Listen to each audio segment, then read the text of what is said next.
Yes, hello, welcome everybody. Welcome to yet another video of an actual IELTS speaking test.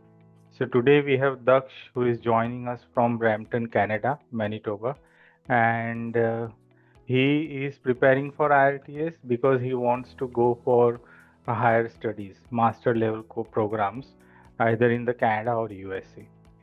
So he has already given IELTS once prior to this, but he wants to go to a higher band score of at least 8 bands.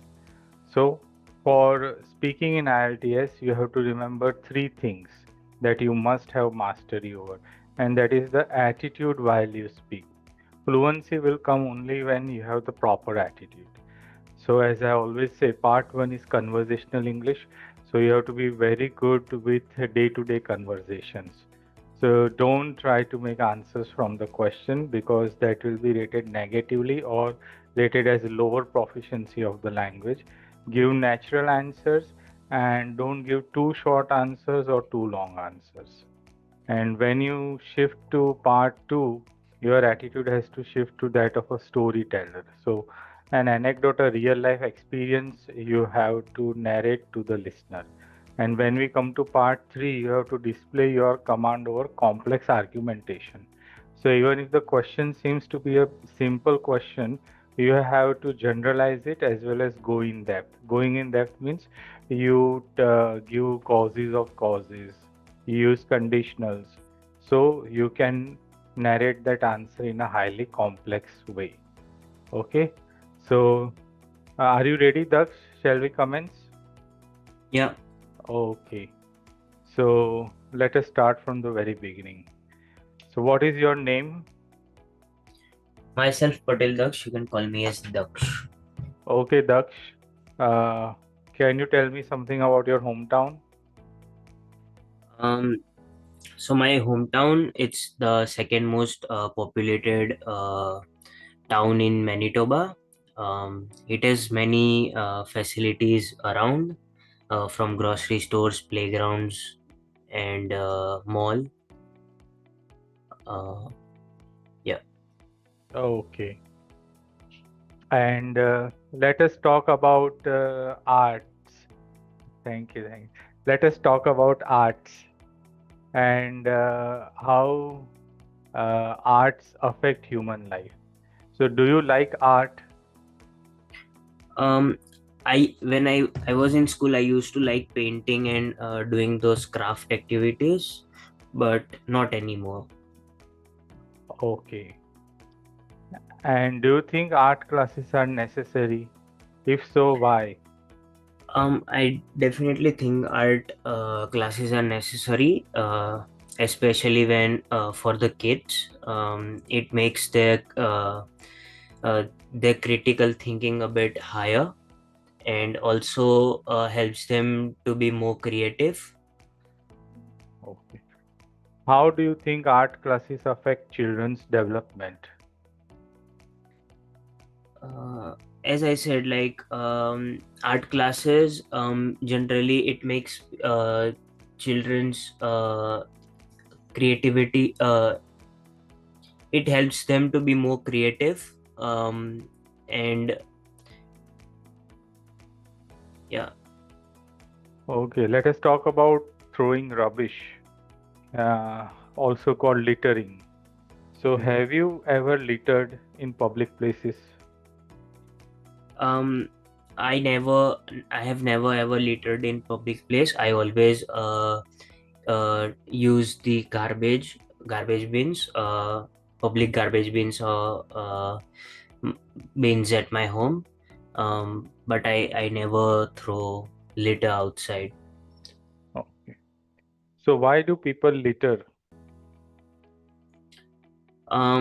I feel a bit of laziness, going or finding out bins nearby is a, I think, the major reason behind people just littering anywhere.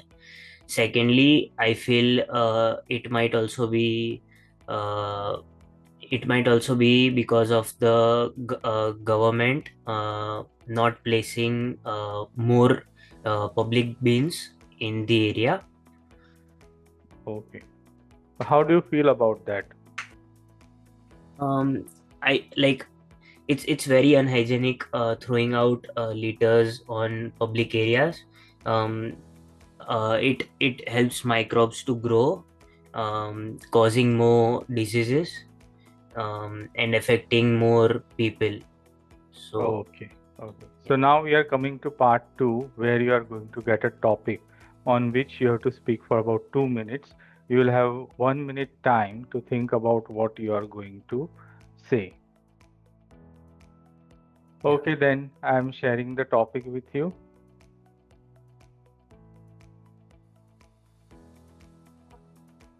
So you have to describe a time you received a terrible service.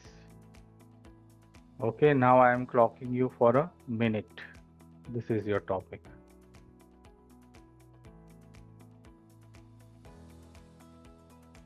Can you start speaking now? Yeah. So well, I consider myself to be, quite easygoing. So I don't usually encounter bad experiences at restaurants or shops. But there was one particular experience at a restaurant that I could never forget. It was about few years back, just after when I was graduated. We had our convocation, and after convocation we planned for going outside for dinner to celebrate this occasion. So it was a bit very special occasion for me. So we decided to pick a popular restaurant in our neighborhood with tons of, it had tons of five-star reviews, and it was in recommendation of the Instagram reels. Um, because the restaurant was quite fancy, we all got dressed up and went to the restaurant together. When it was time to order our food, I remember ordering a chicken salad with a specific request not to include peanuts because one of my friend was having allergy to nuts. He was allergic with nuts. So I made sure the staff were informed about this, and like they assured me that they had noted it down and inform it to the chef. So while ordering, we expected the food to be served promptly, uh, between like 40-45 minutes. But my friends and I were all disappointed because we were hoping for good dining experience, especially after spending a lot of time and money to get ready. But nevertheless, we tried to enjoy the night.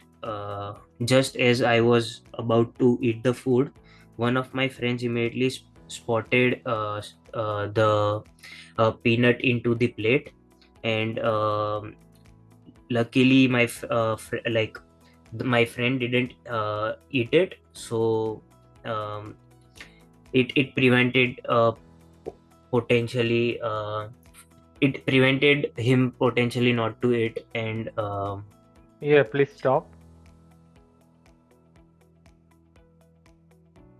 So, do you think all the restaurants should have some training for all of their staff so that such incidences don't occur? definitely there should be a proper training, and I feel like staffs are actually properly trained because I also work at a restaurant. I know how the things go. But sometimes, like when restaurants are running very busy and there is a lot going on, it actually happens. Like definitely all the staff or the cooks are human, so they tend to make mistakes after having bunch of orders pending. Okay. How important is customer service? um Customer service is the most important thing to note down. Because if you don't serve them very well, they won't tend to come back or visit the restaurant or shop again. What can companies do to improve their customer service? Companies could train their staff can train their staff in a better way. So they could just talk very nicely with customer, be calm, possessive. Apart from that, they could also give some complimentary food or drinks if the customer is unhappy or had a bad experience. um, Apart from this, they could also put on more efforts uh, on their interior to attract the customer again. Yeah. Why do you think employees sometimes don't provide good customer service? um, as I mentioned in a previous question, that usually when like the restaurant is running very busy, employee have to look after so many customers, um, and because of this, sometimes he feels a bit exhausted, and he it's impossible to make all the customers happy. There might be one or two left out, because of you were like trying to serve the other customers a bit in a quicker way, or yeah. Oh, good, good. So we come to the end of your test, speaking more mock test, and you have done well. So the only Thank area of improvement where you can focus just a little bit is the hesitation that at times comes into your voice. So I think a couple of reasons can be associated to that. The first one is that you might be thinking too much ahead, that I am saying this right now, and how will I pick up the next point? So in that case, what happens? You say what you want to say right now subconsciously, and as soon as you come to that point, you are forced to take a break to properly verbalize what you are going to say. Am I right? Does that happen?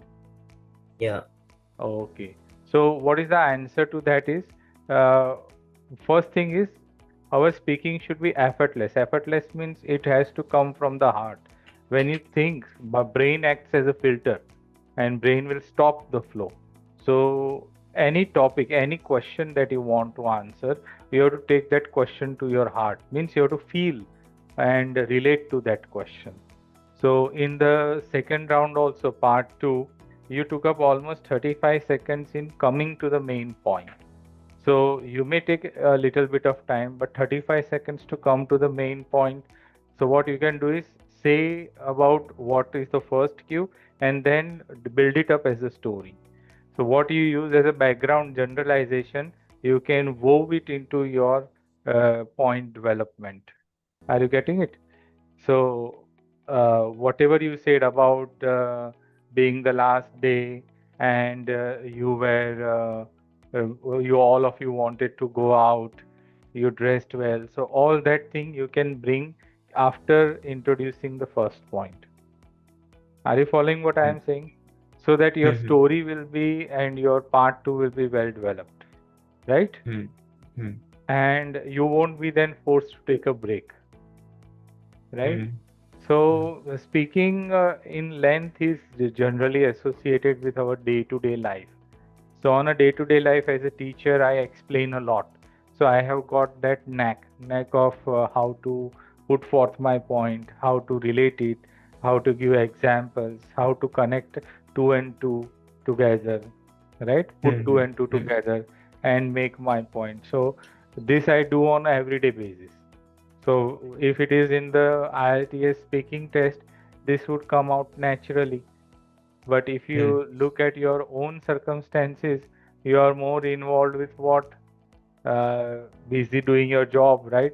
Managing the Yeah. restaurant floor, right? Managing orders. So there the communication is receive and not to say much, but provide, right? So Yeah. more listening skills are involved over there because Yeah. you don't have any scope of explaining. And when you are doing your AI programming, when you are doing your AI programming, and then at that time you don't have to literally talk with anybody. Are you Yeah. getting it? Mm. Okay, so what will you do finally when you have to manage the fluency? So remember, listen to the question very intently, very keenly. And if you need some time to think, then think aloud and start expressing something regarding the question. Seek for clarification, but don't expect it that the examiner will clarify. Okay, but Mm. seek. Okay, and as if you are talking to yourself, right? And then begin with the answer. Propose your answer.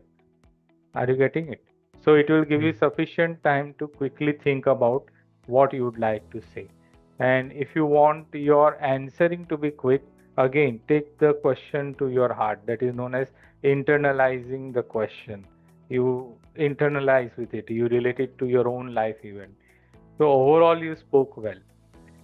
So Thank you. only when you go into this depth explanation will you be able to get high level lexicals into your part 3. Part 2, there is not much of a scope to introduce idioms or high level lexicals because they are supposed to come naturally. Okay, if you Mm. try to bring in something, it will be unnatural and maybe you will make a collocation error, Yeah. right? Mm. So how to go about, I think you have a very clear idea, right? What Yeah. you can do is you can also have a speaking forum. So if you find Mm. someone who is a good speaker and who can help you out with developing fluency, especially in complex argumentation, then you can create a forum of 2 to 3 people, right? And whenever you have time, go on a video call and discuss something, even if it is for 5 minutes. Are Mm. you getting it? Y- So that will Yeah. help you a lot. So if you Mm. have that time and if you are in the process of booking your exam date, then you can call me up. Okay, you can just leave me a chat message. If I am free, then I will ping you back and we can just get on a video call and you can express anything that you like. It could be about the current situation, some knowledge point, some experience that is new and you would like to share. You have to force yourself to talk on something. So we may Yeah. exchange a little bit of a conversation for 5 to 10 minutes, but if you do it every day, then your brain will get into the mode of going into complex argumentation. Okay. Mm. Yeah. Alternatively, you can also listen to TED Talks and give a critical review on that. Okay. Mm. Mm. Otherwise, you have very good sense of connecting the dots, so that will help you, right? Thank. Yeah. Okay, then. What else would you like to do today? Anything that you have written? No.